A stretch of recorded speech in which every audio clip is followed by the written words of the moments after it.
Welcome to season 2 of the Happy Sensory Corner podcast.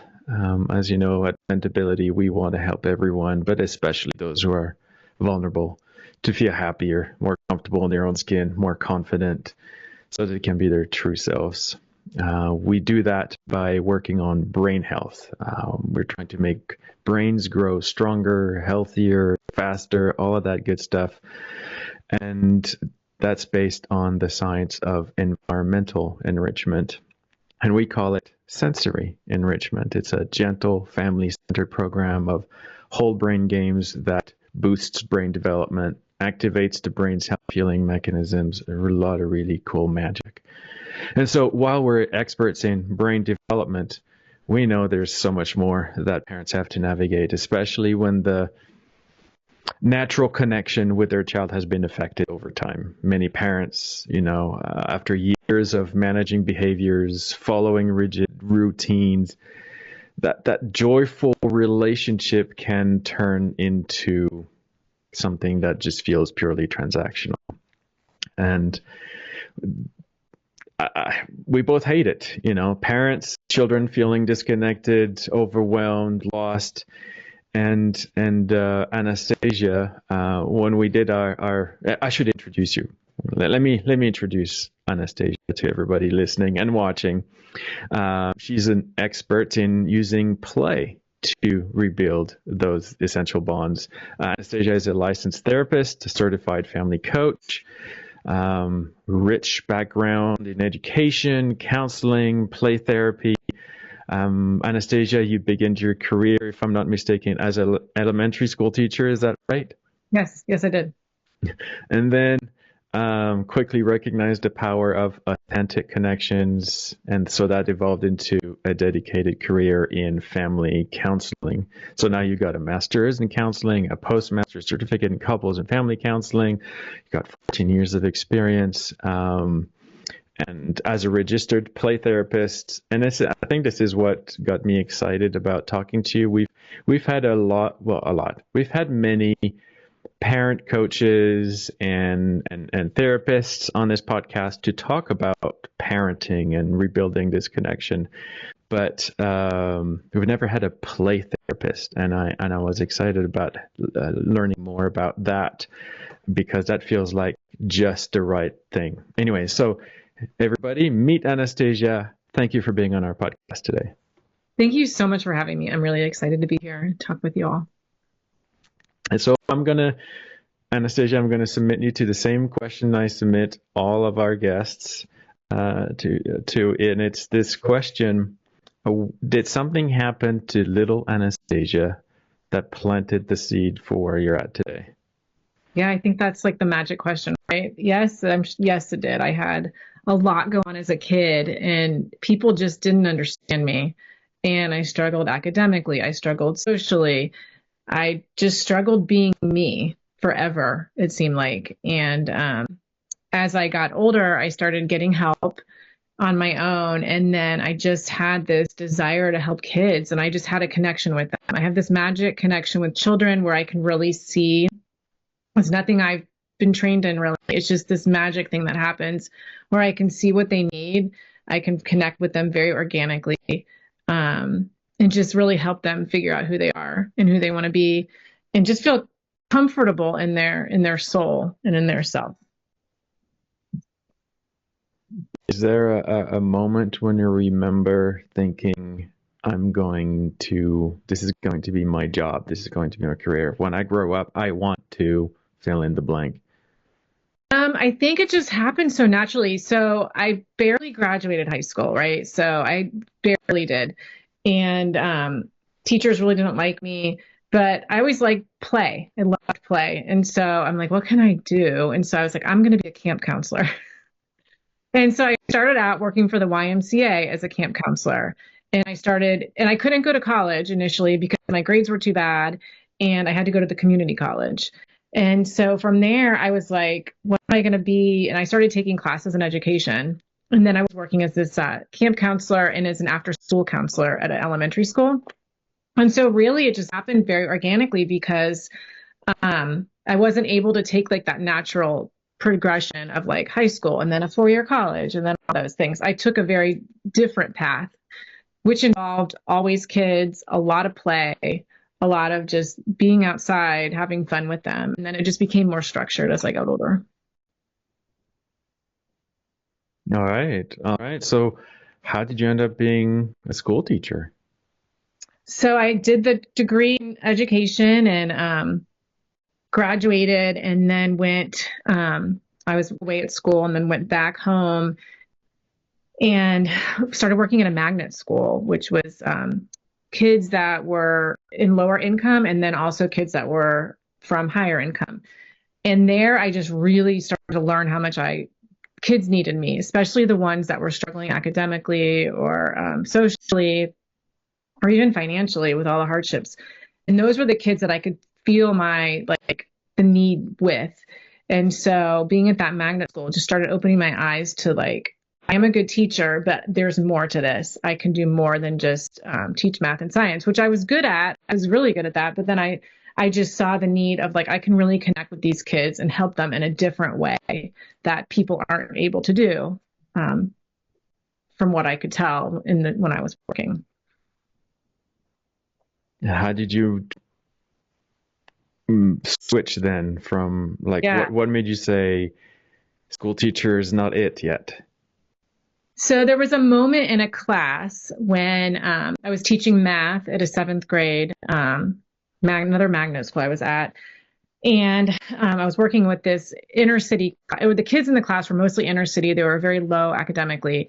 And the one child left and he ended up going to the bathroom and throwing a chair out the window, causing all these things. And so at that point, he comes back and I realized like, he does not need me teaching him math right now. There's a lot more going on if he's throwing chairs out the window and really all those kids in the class. So we ended up spending a lot more time in that class doing not math, doing the things that needed to be done that wasn't being addressed. And I, at that point, had been teaching for about 6 years. And I was like, I'm quitting. I need to go back to school. So that's when I decided to get my graduate degree and, just quit. I stopped teaching, resigned, and then it was a little bit older. It wasn't like the right after college, and went to school full time to earn my master's in counseling. And that's when I learned about play therapy, was in that master's program, and started slowly earning my credits and all the education in that over years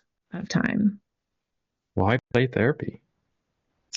That's a good question. So what I really liked about it, it's kind of what I already did. It's already who I was. It's where you meet. It's basically the whole theme of it is like you meet the child where they are. And that was what I was doing all the time. It was just very organic for me. And it felt very normal and felt like that's where I could add the science to it. I could add more structure around what I was doing and then learn from so many people before me on how they made the play work in the playroom with the kids and really see some results. Like? Exactly. So you could see a lot of behavior changes. Once you meet the children where they are in the playroom, there's language. You don't ask a lot of questions. There's not a lot. Like if you think of a therapist, if you're going to a therapist office, typically it's like this back and forth. The therapist is going to ask you questions, you're going to answer. Now, children do not have the words to do that. And a lot of therapists, even now, and I always tell people this, if your child is going to a therapist, you need to find a registered play therapist because they have all of the tools and education and training to where they're not going to sit down with your kid and go, why did you wet the bed? Why are you yelling in class? Why are you doing? Because honestly, the children have no idea why they're doing that. And so when they come into the playroom, you're not bombarding them. You're just meeting with them where they are. You have all these amazing toys around you that are very purposeful. Like there's a list of toys that you're given as a beginning play therapist that you have in the playroom. And you just spend a lot of time just listening to them and being there with them. It's really being with them and listening to them through the play, a lot of reflection. And through all of this, you're going to bond with the child. And then I was able to take all of that and then build the connection with the parents. and really reduce behavior problems, less anxiety, less anger, those kind of things would happen. Claudia and I are doing are preparing for a workshop in a couple of weeks on helping increase interactive participation in teaching moments without triggering resistance. Okay. And I'd love to hear your thoughts on that. How it feels like, you used the word meet the child where they are. What do you mean by that? Not expecting them to do things. So say you have like a 5-year-old or a 6-year-old, not expecting them to sit quietly and put all the toys in a certain way, or put all the toys away even. Or if you're doing a drawing activity, knowing how to write their name perfectly. Just meeting, you don't have any expectations of them. You just allow them to be who they are, regardless of all the things the parent wrote down in that intake form, right? And a lot of times, sometimes I wouldn't even read the intake form till afterward. I mean, I would do a parent interview, but I would really try to keep all those thoughts out of my head when I meet the child, because most of the time the parents or the teachers or all the people that are telling me to fix this child, right? They have all these preconditioned notions, like beliefs of what's wrong. And really, there's nothing wrong. It's just figuring out why they are acting and being the way they are, and help them move into a space where they feel that calm, that connection, less anxiety. You just dropped a bomb. Oh, goodness. The parents want to fix this thing, this list, and they come to you having lived with the child for a long time and they've tried all sorts of things. I think before they get to meet a play therapist, they usually are prescribed things like behavior modification or counseling or occupational therapy or all sorts of things, especially if there's an autism diagnosis. And so this is our world, the autism world. And before they get to see a play therapist, there's a lot of history. There's a lot of baggage. So by the time they come to you, they've got that list figured out. They know the kid can't sleep. They know the kid can't talk. They know the kid can't handle transitions. All of those things that make them struggle to just live and be happy. But then you said, but really, there's nothing wrong. Right. You got to explain. They are who they are, and you have to, sometimes it's harder to figure out that piece of the puzzle, right? The puzzle, like the whole autistic thing with the puzzle pieces. I mean, figuring out that piece of the puzzle. And I think a lot of times we live in this fast-paced world where everybody is in a hurry. Everybody wants everything fixed immediately. It can't be quick necessarily. You've got to understand who your child is.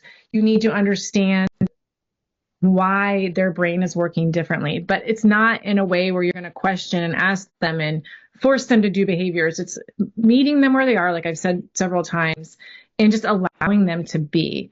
And so in play therapy, you can incorporate things like sensory activities or just that child-led play where you're really trying to, because a lot of the times I see with the autistic children is the anxiety increases a lot of the behaviors. So it's really figuring out a way to decrease that anxiety. And if the child trusts you and if they don't feel pressure, that anxiety should level and you should be able to join in with them, right? You should be able to connect with them. And you're not stopping them from doing things. You're joining in, you're becoming part of their world. But it takes time. It's not quick necessarily. And that is one thing that a lot of people, when they would come to me, they want very quick. And I always say it's not necessarily quick. Like it depends how long it's been going on, how many behaviors have been set in place by you or the teachers. And we have to undo all that. So if there's 6, it's 6 years of people interacting with this child a certain way. And so it takes a while to undo that and build that trust back. I got lots of follow-up questions, but I don't want Claudie to end up being a talking head on one side of the screen saying, I love everything you're Mm-hmm. saying. Mm-hmm. So I want to ask, about when those parents come, usually I want to talk about this situation where the relationship between the child and the parent has become very transactional. Yes. But put a pin on that, and then I'll get back to you on that as soon as Claudie. I know a lot of our parents, talk about working with a play therapist before they come to us to do sensory enrichment. What questions do you have? Well, the how do you reach out to the parent, because you have this feeling they are not seeing the child as he is. How do you bring the child to them as he is? Okay, now Claudia, you're cheating because that's the question I was going to Too ask. bad. You asked me what question. I want to, to ask the question. Yeah. I myself am very direct and I will, I'm pretty honest right away with parents about what I'm seeing, and I will bring them in the playroom with me, sit them on the floor. Because a lot of times it's that floor work with them and getting on the child's level, like meeting them in eye contact, not being above them, getting them on the floor and just being there and not feeling. I think a lot of times people feel like you have to do something. They have to be doing something or saying, and you don't have to. It's just like, let's just be here. The kids, and usually by the time I meet with the parents, the kids have been with me a few times, like a while, because I want to make sure our relationship is established first before I bring that parent in. And so the child really trusts me. And like I said, for me, it just happens very organically, fairly quickly, where I can build that trust. And once I bring that parent in, I'll make sure they're on the floor with me, right beside me, and just tell Can I them. interrupt you? Well, I've heard about this from other guests that this physical lowering of the posture to the level of the child is really important. But we've never had, I think, the sort of the science behind it. And it sounds like as a play therapist, you would have been taught the science of that. Can you explain why it's important to just physically lower yourself to eye level and things like that? Well, I believe it. I mean, it's just because when you're down there with them, you're not above them. You're not talking over them. And so they're seeing you more as an equal. They're seeing you more as, I don't remember exactly what the science would be, but I just can feel their energy when I'm down with them on the floor and we're together. It's not like I'm telling them what to do or I'm directing them. It's more like we're just there. And so it just really eases their anxiety from what I can tell. Um, yeah, I'm sure they taught me what the science was, but I don't remember exactly. I just know I it worked. think I think it was. I don't remember which one of our guests used this analogy, but and it really struck me. Like it makes a lot of sense. If you want to connect with a person, you don't talk at them, you talk with them or to them, that kind of stuff. But then he said, imagine that at your door, a delivery man came and he was 10 foot tall Yeah. and 500 pounds and said, it didn't matter what happens after that. Whatever he tells you to do, you're like going to do it, but you're going to do it shaking. And it Yeah. says when you experience that, when you can visualize that, then you can visualize better why a little child, when they see a big parent towering over them, giving them instructions, they'll look compliant and obedient. But it's not until you connect with them and alter the relationship that you can actually get them to do things because they want to, and that's a whole different ball game. And I remember that conversation, and that was a powerful visual for me. Mm-hmm. Yeah, that makes I'll complete. I'll add a little bit of science over there. The sound travels in waves. And if it travels on a flat surface, like not going up or not going down, the auditory system is more able to translate it properly. And we know that a lot of kids on the spectrum do not translate sound the way they are. And there is another component in sound and adults talking to the children where children the parents tend, or the therapists tend to speak louder when the child is nonverbal.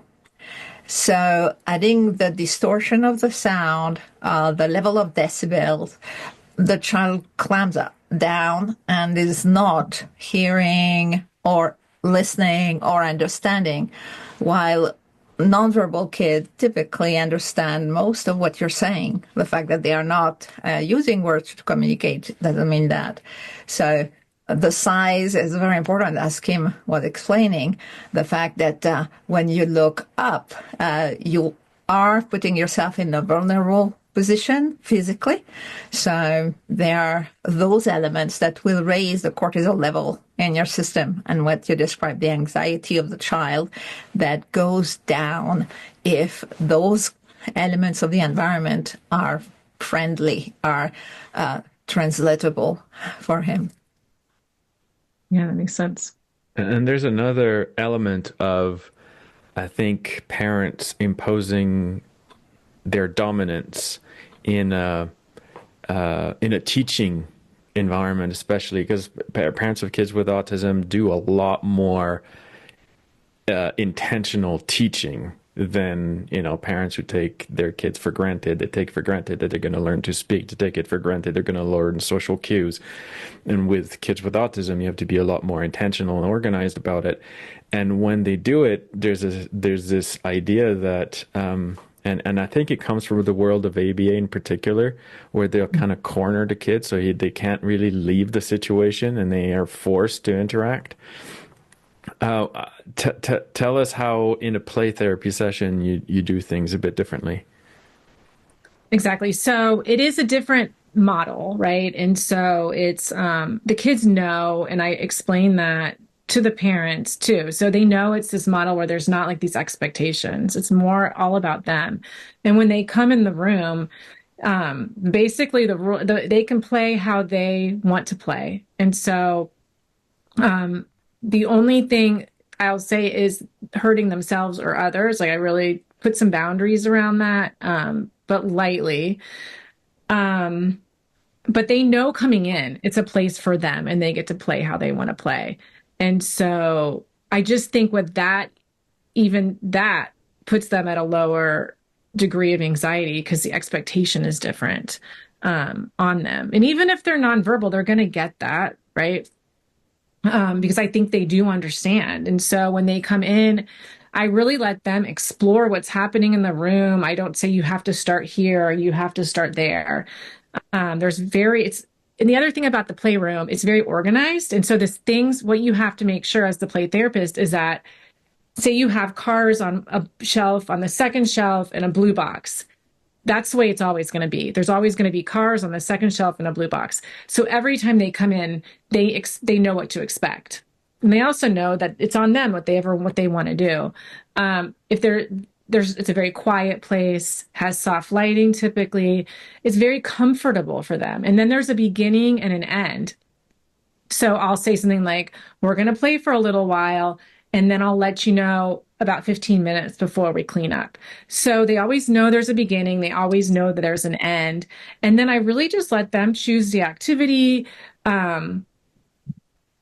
Sometimes some of the kids, if they can't pick one, I might walk over to a box and maybe look at some cars. And I won't say anything typically. I'll just maybe pull out the cars and just look at them and not even really addressing the child. I'm just kind of doing this on my own if they're seeming a little lost. Or I'll look at the dolls, and then that'll give them just an in a little bit so they don't feel as uncomfortable, especially if it's their first or second time. But the main idea is really to follow their lead and to match their energy. So typically I'm very calm anyway. And so my body language is calm and patient. I don't know sign language or anything. So with that, there's none of that going on. It's really just the energy. It's just the energy between the two of us. The body language, right? Yeah, and the body language. So let's get practical. Let's get specific. Claudie, I have an idea here of a situation we could handle. The idea is now parents are in the home and they want to be a play therapist. Okay. All right. Claudie, do you have a client in mind, a situation that we can give Anastasia? I was thinking about maybe stimming or getting the kid to learn to say some words. What do you have in mind? Well, definitely I have one particular little boy in mind who has a passion, and it helps him to relax, to shake objects. And he will shake whatever he finds, and it is very stressful for the parents. So they gradually timed him. You're going to have it for 45 minutes, then we take it. Like they tried to control. Control never helped. In fact, it increased the anxiety and the desire of the child. So this child is holding two objects, and in his own space of daydreaming, he is running this action repetitively. So I'm wondering, if that child comes into your room, what do you do? So if he brought the toys, so he would want to bring his toys with him? Yes. Yeah. So initially I would just let him be with the toys and and then I might even ask him or I don't even know if I would ask. I would let him be with the toys. I would see where he went with them. I might be interested by looking at the toys with him. And typically they're going to want to, I mean, this is me though, and I don't know if this would work with everyone, but if I'm interested, then he's going to want to show me. Maybe he'll let me try it. I might then try to introduce something else, right? Where I would pull some toys out, like I was sharing before. I would pull some other things out to try to stop that spinning if it needed to. But I would never force him to stop it. I mean, and it might take a few sessions to get him to want to explore the other items in the room. And I think what's going to stop it with me or the parent a lot is that trust, that connection piece. And once that is there, it's going to be easier to get him focused on doing something else. I'd be interested of when he starts doing that. Is it all the time? When is that happening? Yeah, every awake moment. It's changed since we started therapy with sensory enrichment, and Mom really likes the concept of mendability, bringing small sessions of things. So it has decreased. But if he's led to his own, he will do it a lot. Yeah, and I think this is a very common situation, this self-stimulation behavior. And we don't necessarily discourage it. We find that, if a kid who's living a pretty not happy life, and he has a couple of things that soothe him and calm him down and excite him, then why take it away? I think in this situation, we're talking about, he was spinning power chords, right?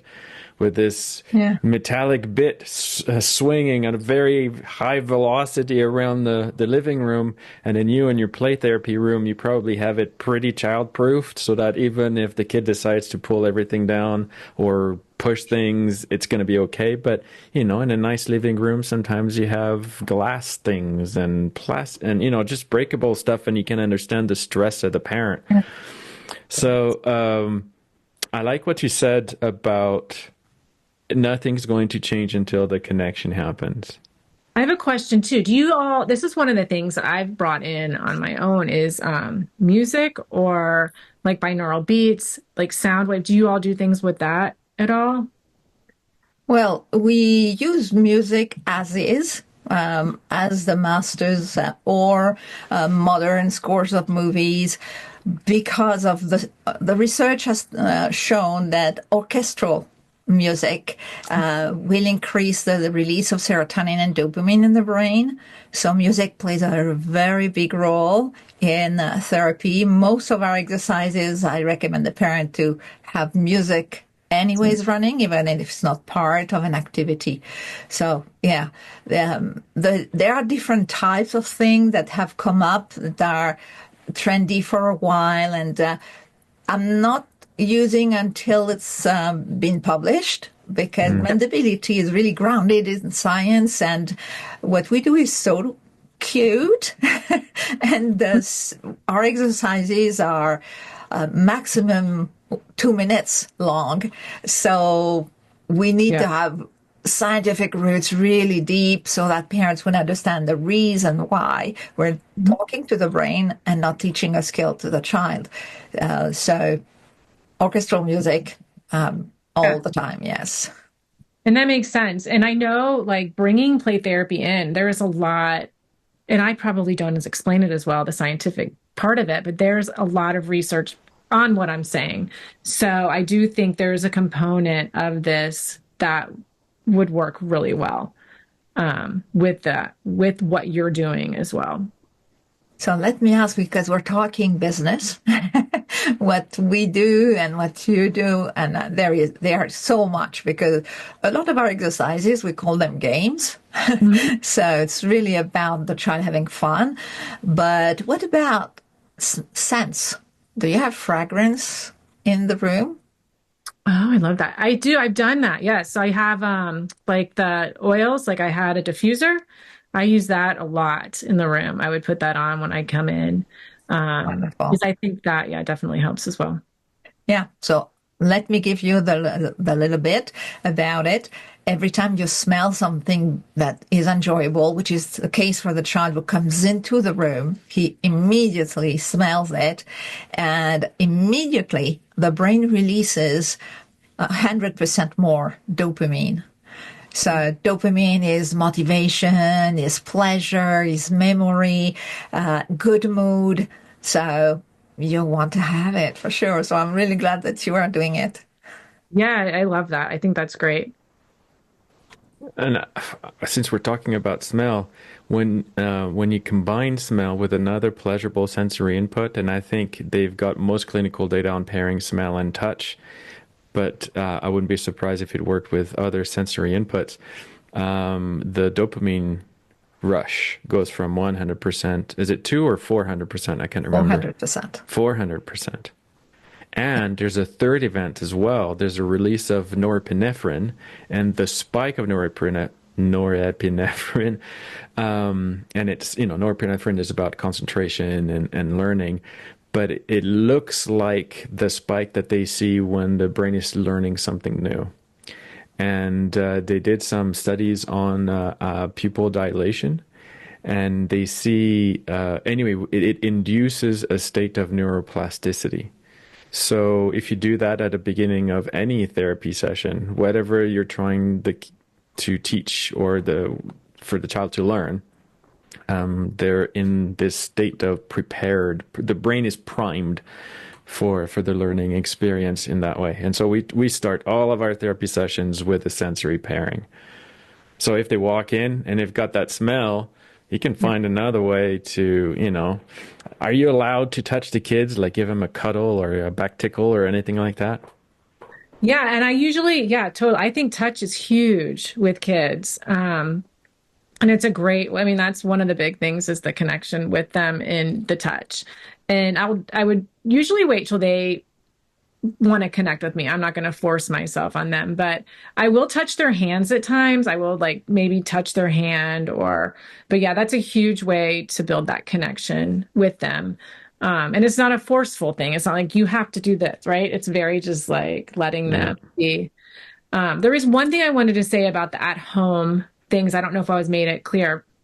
So in play therapy, there is the home, it's called filial therapy. I don't know if I had said that word, but there's a lot of research on filial therapy, and it's FILIAL.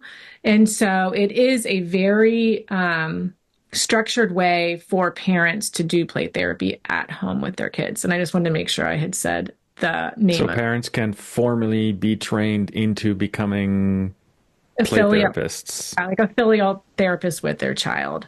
And it's a way for them to do it in the home. And so it's very similar in that there's a beginning and an end. You use the reflective language.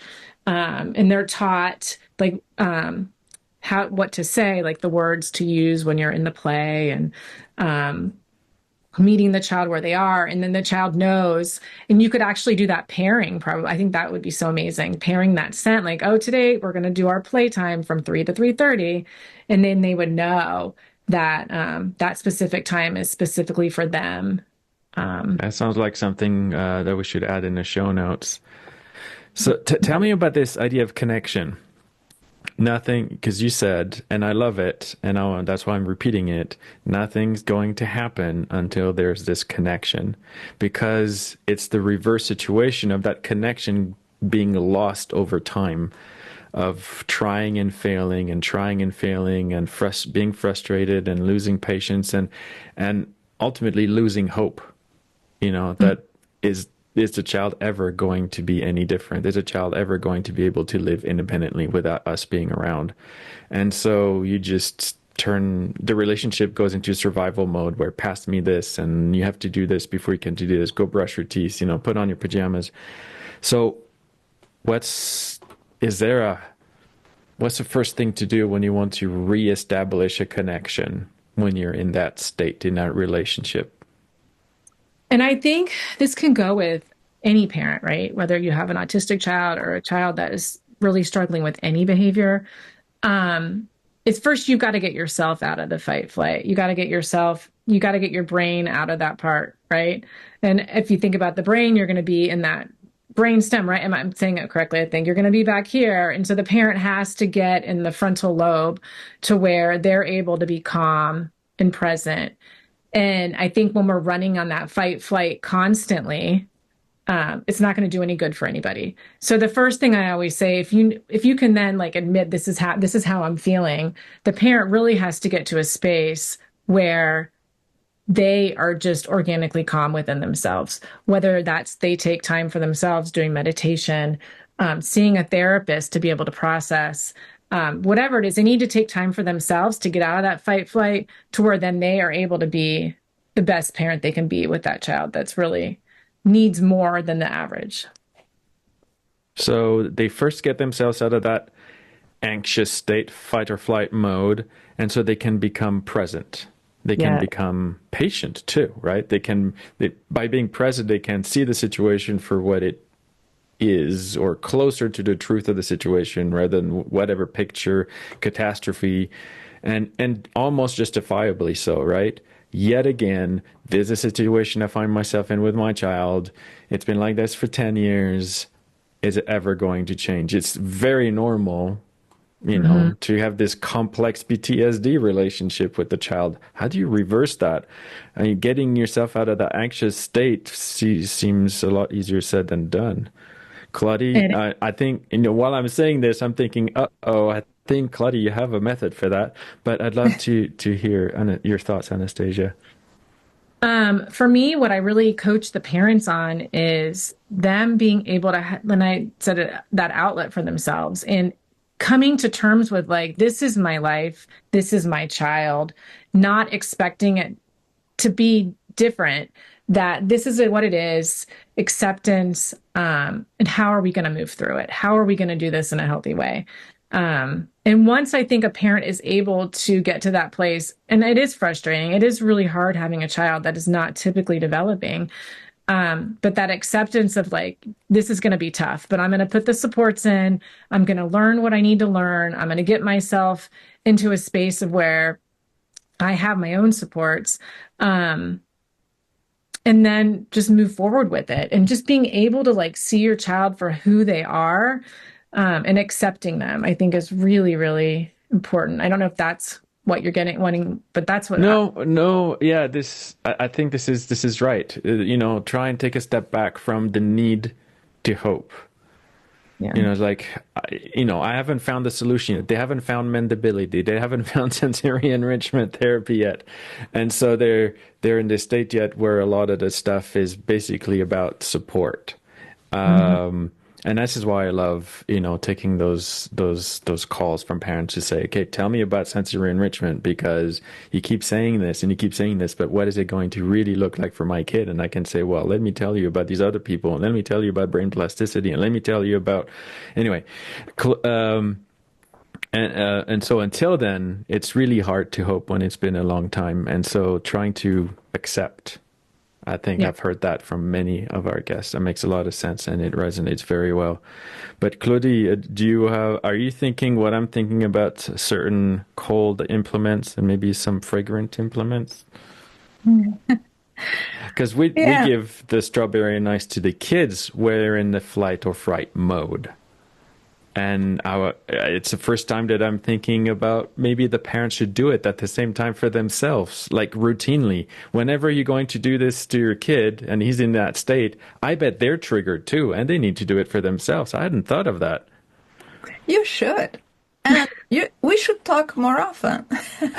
Oh, okay. So tell us about the meltdown de-escalation protocol. We've got a formal name for it, but the cute name is Strawberry and Ice. Yeah, it's the simplicity of the brain is that it will follow the cues and react the right way if we do the right thing. And in those moments where the parent is out of his mind, the child has destroyed the wallpaper, pulled out the curtains, and is a little bit too big to be restrained, like it's a terrible situation. And so what can the parent do before they walk towards the child and intervene? They are at lost and they are emotionally in a panic mode. I like the fact that you mentioned PTSD, Kim, because that's really almost what they go through. Their amygdala is on fire and their frontal cortex is no longer responding to the calls. So we use two sensory informations. And I have the parents, the adults, go to the fridge and pull out an ice pack, put their two hands on the ice pack, and at the same time have a scent of strawberry, maybe on the kitchen countertop or on the shoulder, and simultaneously smell the fragrance of strawberry and have the feeling of ice cold. These two messages travel so fast we cannot measure it almost. We can take pictures of it in functional MRI, but this is really, really fast. And ice cold gives a message of danger to the brain.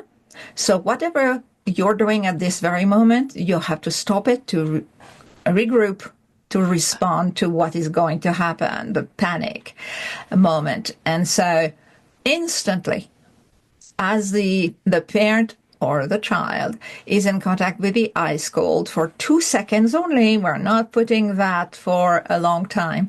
2 seconds are enough for the brain to calm down. And the inhalation of the strawberry scent instantly increases the release of dopamine, which is pleasure, good mode, feeling good and feeling in control. This is one of the things that dopamine does. It gives you back the control. And that protocol works for panic attacks in adults, for those moments where you feel everything is lost, and it really lasts only a maximum of 20 seconds. So you can do it while the curtains are falling down. And once you are calm yourself, it's absolutely magical. And then we go to the child and we invite or we press the ice on his foot or hopefully on the two sides. So we want 2 feet or 2 hands. We can do it on the upper back or the lower back. There is beautiful veterinarian research showing that it stops seizures in dogs. Like the contact for seconds restore calm in the brain. So that's the panic response. And it is, that's why we call it also Tantrum 911 or a Meltdown protocol. It's working for everybody. We have teachers in special ed classrooms just spray strawberry above the child because, when they're in that state, it's hard to be close, and sometimes getting close aggravates the situation. But the spray, because the smell also has its own interrupt effect. In order to process smell, the brain has to stop all conscious activity for a split second, not quite as strongly as, the shock of the signal of cold would do, but sometimes it's enough. And sometimes that's all you have at your disposal. So, yeah, we should have the parents do that when they're in that flight or fright mode, just have a sniff of strawberry. And even putting your two hands on the window. It depends where you live, of course. In Canada, we always have cool windows, but there is something cooler than your hands, and that sometimes is quite enough. So the simultaneity of the two information, it costs nothing, and there is no side effects. So it's really a great protocol. That's really good. I love that. I'm excited to know that. Yeah. That's really I like to end all of our episodes on a high note, something very hopeful, something very nice, something very warm, very fuzzy, the opposite of strawberry and nice. Although this message of hope, I hope I have people, frantically taking notes, and I hope you're going to try this. And the next time you feel a little bit overwhelmed or the child's feeling overwhelmed. But Anastasia, of going back to this idea of connection. Can you tell us maybe a success story of a parent who'd come to you in this very transactional mode of interacting with their child, and then the connection started to form again? Yeah, definitely. I had a mom and a little girl, and it was very high intense, lots of behaviors, lots of problems that she just did. And she had done all the different trainings, like gone to like parent training and all the things that we talked about. Nothing was working. And so I really bonded with the child and eventually started bringing her in. And what's funny is sometimes parents don't realize the power of getting on the ground and just sitting in the play with the dollhouse. And what was so cool, we had the dollhouse out, and the mom, and they played together before, but not in this way, not in the mom. One of the big things with play therapy is you let the child choose the characters, right? So you're not saying, oh, I'm going to be this character. The child's doing all that, and they do it very organically as you get started. And so I had to keep reminding her, let her just tell you what to do. You don't need to do anything. She'll tell you when she's ready. And so after several sessions of this, all of us together, you could really see the change in their relationship and the little girl trusting the mom. And even now to this day, this is a few years later, I still am in contact with them. It's the trust piece. It is that trust of that little girl knowing that the mom sees her where she's at. The mom sees her soul, sees where she's at. She's not expecting something from her. She's there to meet her where she is. And so it was through that play on the floor with the little girl, the mom allowing the little girl to lead and to be there. And the mom not feeling pressured to have to do anything. Beautiful. Everybody listening, enjoy this ray of hope, this ray of sunshine, and look for ways to see your children and connect again. And I hope we will give you the tools to do that. Have a blessed week. Bye. Bye.